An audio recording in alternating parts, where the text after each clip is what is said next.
my bathroom, and welcome to episode 4 of the haircutting series. Today we're gonna talk all about haircutting tools and especially your shears. I'm gonna show you how to properly hold them, clean them, cut with them, because the next episode in this series, we're doing our first full haircut. We're gonna do the whole thing together. I'm so excited.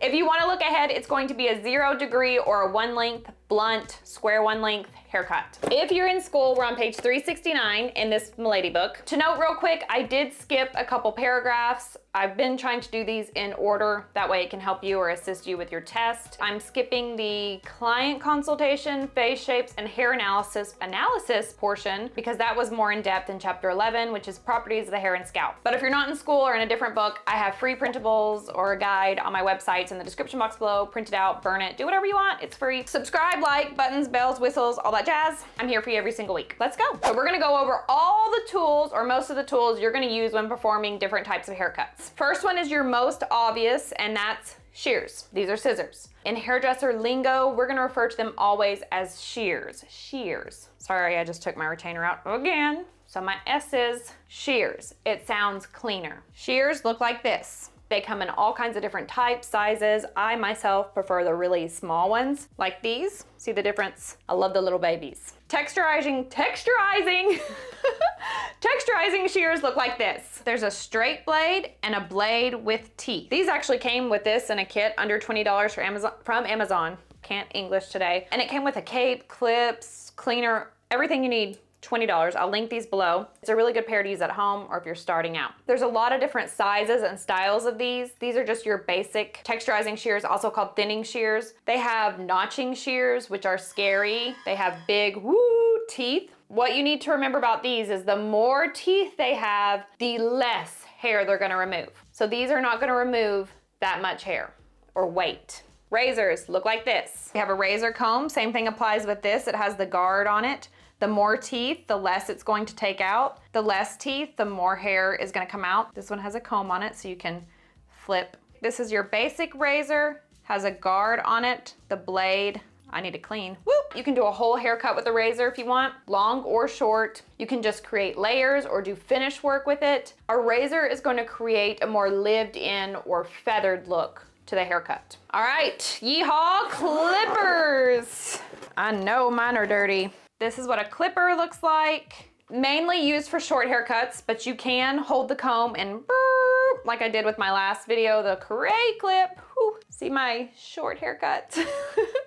That's why I've got it slicked back today because I still haven't had time to refine that haircut from that beautiful tool. Clippers have guards that look like this, all different sizes. They just snap on. If you cut the hair with just the clipper, it elevates up, by the way. That's a bald eagle, straight to the scalp. You're still gonna have a little hair. To get it like Mr. Clean look, you're gonna have to shave that. You could do it with a straight razor. The guard is saving the length. It's making it all the same length. You can cut over and over and over, this way, this way, this way, backward, and it's always going to be this length, whatever guard it is. You'll hear 1, 2, 3, 4. Usually men or women that get a clipper cut, they know, like I want a 4 on the sides. Now we have our trimmers. Looks like this. These are just a smaller version of the clippers. You can also call them edgers. This is for around the hairline, the neckline, around the ears. In the ears, please. If you're cutting a man's hair, or women, if they have ear hair, because some of these men, they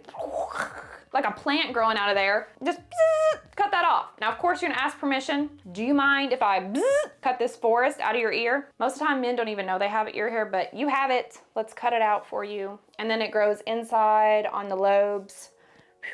Okay, so these are great for that. Then we have clips, butterfly clips, which I don't have because I don't ever use them, but they're really good on mannequins. I'll show you a picture. They're like this. Duckbill clips are this, like a duckbill. They have them flat or they have the ones that bend. See that? So you can fit more hair inside. They're fun. Barber comb. I actually don't have one of these.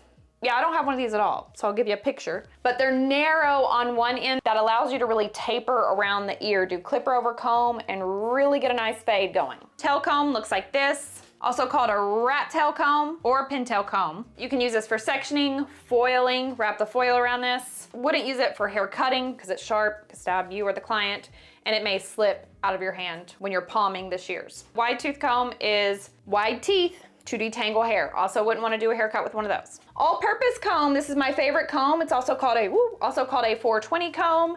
It is your basic comb. It usually has the inches on the side, wide teeth, and fine teeth. Less tension, more tension. Now we're gonna talk all about our hair cutting shears. We're going on a deep dive. Before we start breaking this down, I wanna add a personal opinion, touch, whatever you wanna call that, about our shears. If you're following along in the book with me, it's going to tell you to only buy the best equipment, tools, shears, everything has to be top-notch, high quality. Your book clearly hasn't been on a budget before. I strongly disagree with that statement that you have to have the best of the best, especially when you're just getting started. Not in these times. In my opinion, it's best to start with a really, really cheap pair of everything. Cheap cape, cheap clips, cheap scissors, shears. It hurts less to drop a $20 pair of shears than a $200 pair of shears. Now, is a nice pair of shears, is it gonna cut better? Yeah, but you can get the job done. You can get it done. It will be okay. I would suggest making one small improvement a week. This is kind of unrelated but related, but a great example is this YouTube channel. I don't know what I'm doing. I don't know what I'm doing, especially if you've been here from the beginning. I really don't know what I'm doing, okay? I do not know. I know what I'm doing like right now, what I'm teaching you, but as far as the equipment, this microphone, loading this in the computer, editing this, I'm a one-woman show. I'm doing this all alone. I do not know what I'm doing. Do not know. But what I do know is that every single week I make one commitment to do something better or improve a mistake. For example, episode 1 of this, the audio was, oh, it was so bad. It hurts. It hurt me. And you let me know, and I appreciate that. And so what I did the next week was made the improvement. What was the problem? Well, the problem was I didn't have the microphone plugged in. So sometimes making a small improvement doesn't have to be like, oh, I'm gonna purchase something. It's just tweaking it a little bit. Like this week, I'm gonna work on my posture when haircutting. I'm gonna do shoulders back. Next week, maybe I am gonna buy something. I'm gonna buy a $50 pair of shears. The next week, I'm gonna practice on my self-confidence. So I portray that to my clients so they feel comfortable giving me money in exchange for whacking their hair off. So it doesn't have to be a financial improvement every week. It can be mental, it can be physical. You can financially do it. But just like this YouTube channel, every week I've got something on my mind of what I'm gonna improve, alter, change, because it's so new. And I'm slow learner, y'all. It's hard, okay? This isn't just whipping up a camera and woo. It's a lot of things to make this. Anyway, to circle back to that, please, please do not get down on yourself if you don't have the best kit, the best equipment, or all the things. You're gonna get them. All right, back to the book telling you to buy all the things. Shears, this is what we're gonna use the most. These are our tools. Shears, scissors, shears. All shears are made out of steel. And can you believe that the United States is one of the top producers of the steel for the shears? We don't make anything here anymore, except for my pillow. Japan and Germany also producing the steel for these. Shears have different hardness levels. It runs on the Rockwell hardness scale. Rockwell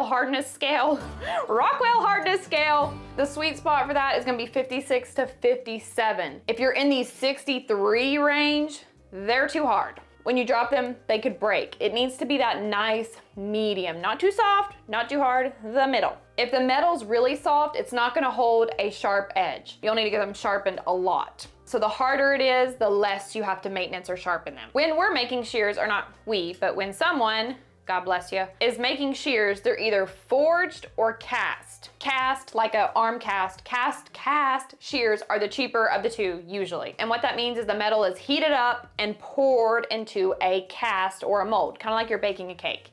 And when the cake or the metal cools, you can take it out and you have that thing, the shear or that cake, whatever spaceship cake, whatever you were trying to do. Cast shears are what you're going to be seeing a lot on Amazon and eBay. Y'all don't forget about eBay. eBay has the same stuff as Amazon, most of the time cheaper. You're going to be seeing a lot of those on Amazon. They're just cheaper to produce. It's easier, faster, quicker. Now forged,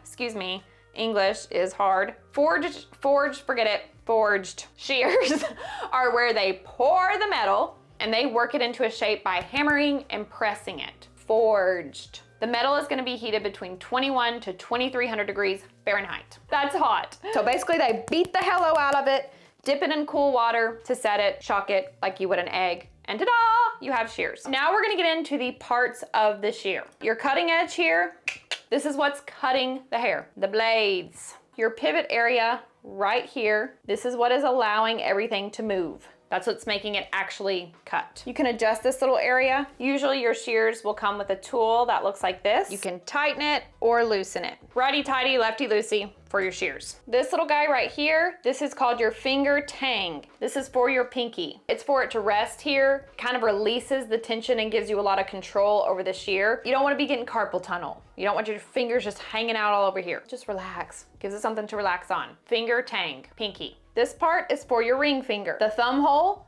is for your thumb. Oop, hang on. Okay, those are way too tight. And you kind of just have to play with them, figure it out. Sometimes some shears will have another tang on the thumb part, and you can buy these little jelly inserts, non-slip grips to make these holes smaller, and so you don't, like if you're sweating or whatever, you know me, I sweat. Not to brag, kind of like this, but you can buy like glitter ones, whatever you need. Now for our maintenance, you have to maintenance these things. Especially if you ever get a $200, $300, $400 pair, you're gonna wanna take care of these. But even our little cheapies, we wanna maintenance them because our future self is going to have a really nice pair. And we wanna train ourselves to take care of them. Even though these aren't super nice, we're still gonna take care of them. That way we know, okay, when we do get a nice pair, we're gonna be taking care of them. It's in the mind. First off, we're gonna clean them daily. In a perfect world, you're cleaning them after every single client. Because y'all, adults are gross. Kids are gross, but adults are gross. Kids are not the only ones who carry lice. Adults carry lice and don't even know. How do you not know? I do not know, but they will do it and they will try to come get a haircut. Not only that, bacteria, people don't shampoo their hair ever. I'm one of them. People are just gross. Just because a person looks clean does not mean they're clean. And that's some solid dating advice too. All right, speaking of dating, you're gonna need to lube these. Lube the blades. Shear oil, it's in the other room. I'm trapped in this bathroom. Once I get this equipment, I can't get out. Usually oil will come with your shears. It's just this little tube of oil, lube. You can put it in the adjustment ring, here on the blades, put it on the top, let it bead down, and just kind of work it through. To do a deep weekly cleaning, you would unscrew this, not all the way, but just enough. Get it really loose, because if you do it all the way, they're gonna boop, fall apart, and they're kind of off balance. Get all the hair out, a little soft toothbrush from the Dollar Tree or D25, $5, whatever, it's gonna be $10 tree soon. Brush all the hair out, because hair gets trapped in here. Wash these with soap and water. Then you want to dry them really, really good. Get the hair dryer in there. You don't want any rust coming up here, so dry it with the hair dryer as well. Then you can spray it with an EPA disinfectant, put some barbicide, that's that blue junk, in a water bottle. Dilute it though. What you're buying at the store needs to be diluted with water. You can put that in a spray bottle, spray it on there. I like to do that instead of just submerging the tool in the barbicide jar. I like to just spray it so I'm in control of it drying. I am a control freak. Then you can put your lube on. Now these things need to be sharpened. It's on an as needed basis. When you get into the salon, usually a technician will come like every 3 months or so with a big bag trying to sell you a bunch of shears, a sharpening tool, whatever. Please remember that he or she is still a salesman at heart, and their main goal, no matter how nice they are, is to sell you something. To sell you a shear, to sell you a service. So you need to be the judge. Okay, are these still sharp? If you're not sure, cut a piece of hair and see. Not just because someone tells you to do something means you need to do it. Remember, there are some companies also where you can mail the shears, they'll sharpen them, mail them back. It's whatever you prefer. Okay, now we're following in line. So this is on page 374, right? 374 to 375, we're gonna skip this part. I would suggest reading it, especially if you're watching this to help you pass a test. It is important and it's gonna be on your test. It's just talking about how to purchase the shear. Again, I would suggest these $20 pair. You get two, you get the cape, you get everything. Learn how to hold it, learn how to properly cut, learn how to take care of them. Then make a weekly improvement, invest in something better. But for now, this will get you where you need to go. All right, so now on to holding shears, page 378. I'm right-handed, so I'm using a right-handed pair of shears. If you're left-handed, you're not, I mean, I guess you could, but not recommended to just buy a right-handed pair of shears and put them in your left hand. They make shears especially for you. But if you are left-handed watching this, it's just mirrored backwards for you. When we hold our shears, we have our ring finger, remember the tang, our other fingers rest here, and it's not like this. Hey, you're not weightlifting.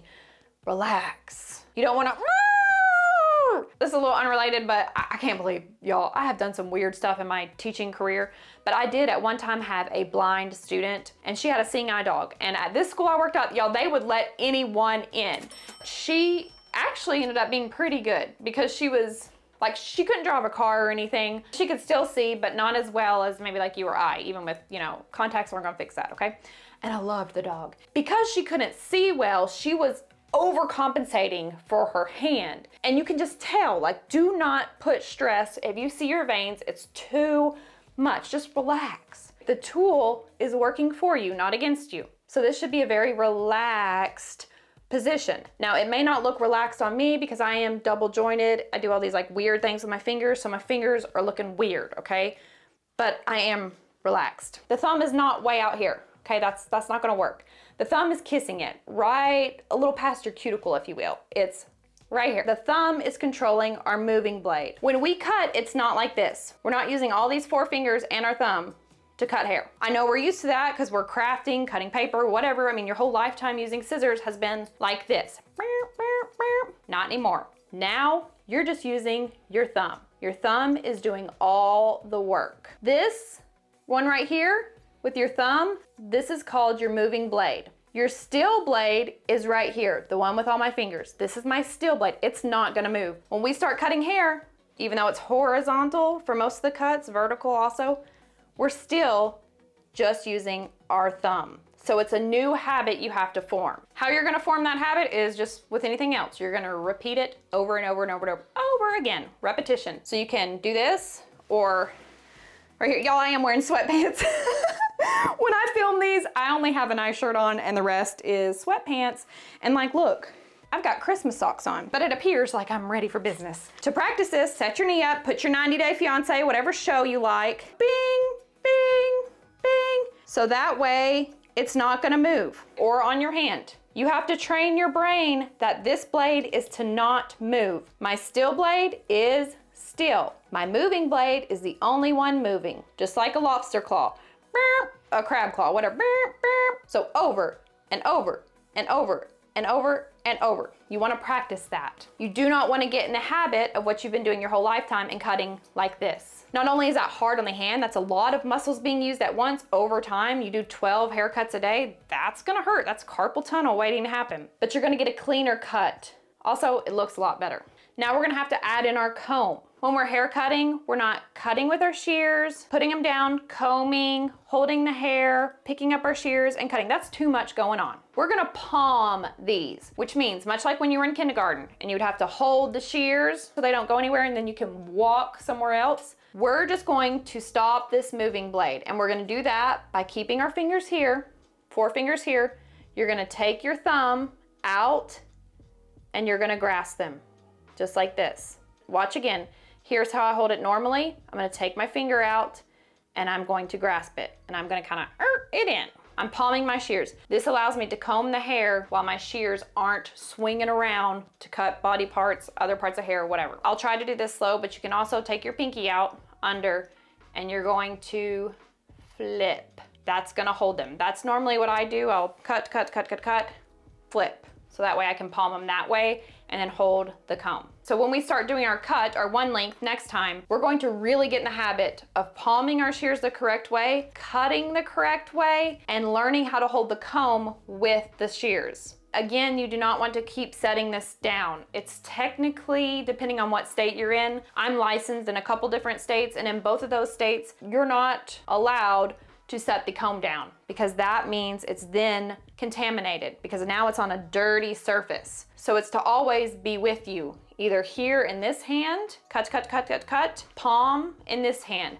but it's not in your pocket, it's not on the counter, and it's definitely, oh my God, I used to work with this girl who would put it in her mouth. She would be combing it, put it in her mouth, and then cut. And it was like some wild hyena animal stuff, okay? I'm pretty redneck, but I don't even do that. Comb. Palm it. So not only does this save you time, but it keeps everything technical for your state boards not contaminated. All right, woo! Okay, I know that's a lot. I know that's a lot of information, but it's all really important, and it's all gonna kind of come together when we start doing our first haircut. Next week, I'm gonna be working on my other series on here. My neighbor gave me this really nice product, and I'm excited. I'm excited to try it, and I hope it works. I hope it works. But the following week, it's going to be episode 5. And again, we're gonna be doing our 0 degrees, square one length, blunt, whatever you wanna call it. It's my favorite part. I appreciate you all joining me here in the bathroom. Let me know if you have any thoughts, questions, concerns, comments, leave them below. Unless it's negative, keep that to yourself, please. Don't forget the free guide on my website, also in the description box, as well as the tools we went over today. And have a great week. Have a great week. You can be anything this week. You can be anything. So why not be confident? Be a little sexy, be mysterious. No one needs to know. Be light, be fun. You owe it to yourself. All right, I will see you next time for something cool. Something.